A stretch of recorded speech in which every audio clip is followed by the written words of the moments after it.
Assalamualaikum warahmatullahi wabarakatuh. Selamat datang kembali teman-teman di channel Manusia Setengah C Kuadrat. Oke, setelah kita membahas mengenai sparse autoencoder di video sebelumnya, dan sebelumnya lagi itu ada video tentang autoencoder yang standar, yang awal. Nah, kita akan membahas mengenai denoising autoencoder. Jadi teman-teman kalau belum melihat dua video itu bisa lihat di kolom deskripsi, atau juga bisa lihat di playlist saya, atau juga bisa melihat nanti di searching aja di autoencoder Manusia Setengah C Kuadrat gitu. Nah, kemudian di sini misalkan kita punya original input angka 7 ya, gambar angka 7. Kemudian kita tambah noise. Noise itu ya kayak titik-titik ini misalkan, atau disobek-sobek gambarnya atau gimana dikasih noise. Nah, jadi noisy input. Kemudian kita masukkan autoencoder lalu dibersihkan sama si autoencoder. Jadi kayak kalian punya foto jadul yang udah rusak atau banyak noise-nya, nanti bisa direkonstruksi jadi foto yang lebih bagus, yang lebih clean. Itu kan yang sering terjadi sekarang kan, masukkan ke website AI yang nanti AI-nya akan proses jadi bersih. Nah, itu kayak salah satunya bisa digunakan menggunakan autoencoder. Nah, caranya gimana? Nanti di arsitektur autoencoder itu kita sebelum memasukkan nilai X, itu kita tambahkan epsilon dulu, di mana epsilon adalah suatu nilai random yang dibangkitkan dari distribusi normal dengan mu 0 dan juga variannya ini ya. Apa namanya ya? Ini apa sih simbolnya, saya lupa, kayak learning rate gitu, kayak n gitu panjang dikalikan dengan i. Nanti tergantung ya, nanti teman-teman mau se-noise apa. Misalkan distribusi normal yang variannya besar gitu kan, nanti kan acaknya kemana-mana gitu. Dan tidak berpusat di tengah, misalkan noise-nya bisa jadi titik 0 gitu-gitu. Nah, nanti kalau kita lihat ya, kita flashback ke atas, misalkan pakai gambarnya pinjam dari sparse autoencoder ya. Misalkan ini X. Nah, X ini tidak langsung dimasukkan, tapi nanti ditambahkan epsilon dulu. Tambahkan apa namanya? Noise. Jadi yang tadinya gambarnya kayak bersih gini, misalkan gambar bunga ya. Nah, nanti jadi kayak gini. Rusak gitu. Emang sengaja dirusak untuk latihan gitu kan. Jadi nanti di sini tambah kotor-kotor noise. Jadi di sini bukan X lagi, nanti jadi X accent atau X prime. Penyebutannya tergantung ya. Nanti so that ini bisa dihitung. Jadi ini ya, ini X tilde. Jadi X tilde itu di sini. Jadi X tilde itu bisa mengcapture gambar yang sudah kotor. Nanti kita mau meminimize nih ya. Apa ini panjang sekali rumusnya. Intinya kita mau meminimize X dan juga G fx. Jadi kita akan meminimize X dan juga X tilde, di mana X ini X dikurangi X prime dikurangi epsilon. Itu epsilon. Jadi X ini adalah X awal, gambar yang ini yang belum dirusak. Jadi kita mau lihat gambar yang belum dirusak dibandingkan dengan gambar yang direkonstruksi, apakah sama atau enggak. Misalkan di contoh aja ya. Ini kan direkonstruksi sempurna, tapi misalkan masih ada 2 titik di sini atau ada 3 titik di sini, berarti kan gambarnya tidak terlalu sempurna rekonstruksinya. Jadi ada nilai error di sini gitu. Nah, nanti kita lihat bagaimana penerapannya di Python. Oke, kita sudah ada di Python ya. Nah, sekarang kita masuk ke denoising AI. Ya, denoising AI ini nge-inherit kelas dari general AI.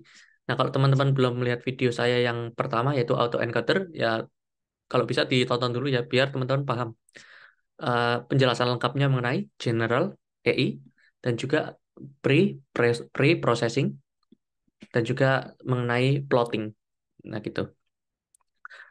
Nah, kemudian ya karena series ya. Jadi teman-teman kalau melihat semuanya jadi paham, terangkai. Kalau nontonnya satu video doang jadi ya kalau udah punya basic yang general AI ya atau autoencoder yang biasa nanti paham. Cuma kalau belum punya background itu jadi agak susah menyambungkannya gitu. Ya intinya di sini saya punya initialization, ada encoder, decoder, dan autoencoder. Autoencoder ini adalah clipping dari encoder dan decoder. Optimizer itu ya optimizer kita mau apa, SGD, Adam, ada grad, RMS-prop, dan sebagainya bebas. Reconstruction loss ini kayak metric loss, kita pakai L2 kayak Euclidean distance. Ini encoder buat meredik, decoder buat predik, auto encoder buat ngepredik. Intinya kayak ngeprediksi gambar kita itu akan dikonstruksi ulang. Kemudian show reconstruction. Nah, ini untuk ngeplot ya, misalkan 20 gambar kayak misalkan sebelum dan sesudah melalui auto encoder. Ini build ini adalah arsitektur dari auto encodernya. Kenapa saya pas? Karena nanti saya terapkan di setiap child class-nya. Kemudian train di sini kita fitting model, jadi di train biar bisa mengkonstruksi gambar tersebut. Nah, kemudian ya ini ya, kita punya beberapa hal yang berbeda di sini. Ya, kalau optimizer-nya sama, cuma kita butuh yang baru yaitu noise. Nah, seat ini untuk menjaga kayak misalkan noise-nya nggak berubah-ubah gitu. Jadi kayak ngepaku gitu loh, kayak ngebox biar nggak berubah-ubah noise-nya. Nah, kemudian noise ini dijadikan suatu uh, variabel di dalam kelas ini biar kita bisa akses di function mana saja. Kita ngeset ya random dari transformer dan juga numpy pakai seed-nya kita. Jadi intinya adalah biar kalau kita ngacak number biar nggak setiap ngerunning berubah-ubah terus gitu loh. Jadi misalkan kita ada 10 angka, kita ngambil angka 7. Ya udah kalau angka 7 keambil ya angka 7 terus yang akan keambil. Biar nggak keambil 3, keambil 2 biar konsisten lah. Nah, yang pertama kita lakukan, kita flatten dulu gambar kita karena awalnya persegi, kita jadikan satu baris, satu vektor, ya vektor baris. Ukurannya 32 kali 32 berarti berapa tuh? 4, 6, 4, berapa? Saya susah kali ngitung kayak gini, udah tua kali ya? Enggak sih, saya masih muda. 32 kali 32 kali 1. Ini sebenarnya grayscale, ini panjang dan lebar dari pixel. Nah, tapi kita flatten menjadi satu baris. Kemudian kita beri noise. Nah, jadi kita bumbui ya. Gambarnya yang tadinya bersih kita kotorin. Habis itu kita tambahkan dense layer, ukurannya bebas. Yang penting biasanya perpangkatan dari 2. Kayak 2, 4, 8, 16, 32, 25, 6, 5, 1, 2. Ya, kalau nggak salah. Kemudian ini jumlah neuron pada latent code. Nah, ini harus match dengan ini output dari encoder dan input dari decoder harus match. Kalau nggak ya error. Karena kan ini nyambungin nyambungin auto encoder itu kan ini ya, penghubungnya kan layar yang terakhir dari encoder dan layar pertama dari decoder gitu. Kemudian kita besarkan lagi neuronnya biar kayak kanan kirinya simetris ini ya.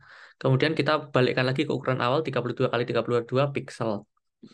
Nah, untuk fungsi aktivasi bebas, selu semua boleh, pakai segmen boleh, karena ini tidak task spesifik, bukan kayak regresi atau klasifikasi yang kalau regresi harus linear, kalau klasifikasi harus sigmoid atau summate, itu enggak, bebas.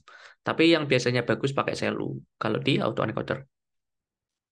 Habis itu kita setelah clipping jadi satu, kita compile pakai binary cross entropy. Di sini self optimizer, apa namanya? Optimizernya SGD ya di sini, stochastic gradient descent. Kemudian loss-nya tadi pakai L2 function. Nah, gunanya ini untuk apa? Metric dan loss ini saling melengkapi nanti biar nge-training model kita bagus. Kayak cross entropy-nya harus kecil, loss-nya juga harus kecil. Nanti kita update bobot pakai SGD, kayak gitu intinya. Setelah kita train, nanti kita lihat ya, dengan 500 epoch, apakah hasilnya bagus atau enggak. Kita nge-training ini sedang mencapai 324. Nanti saya akan tampilkan kalau sudah selesai hasilnya bagaimana. Jadi kita tunggu dulu, kita pause videonya. Oke, jadi ini sudah 500 epoch ya. 500 per 500. Nah, cuma loss-nya sendiri di sini masih 191. Jadi belum bagus. Nah, kalau kita lihat, kita punya data validation kan. Kita kasih noise dulu, kemudian kita training, kemudian kita lihat outputnya gimana. Nah, jadi inputnya sangat kotor sekali ya, kayak gini. Contohnya ini kuda, ini orang, ini misalkan apa ya, ini mobil, ini juga mobil, yang ini kodok, ini nggak jelas, ini mobil juga sangat, ini burung ya. Ini apa namanya blur sekali, banyak noise-nya.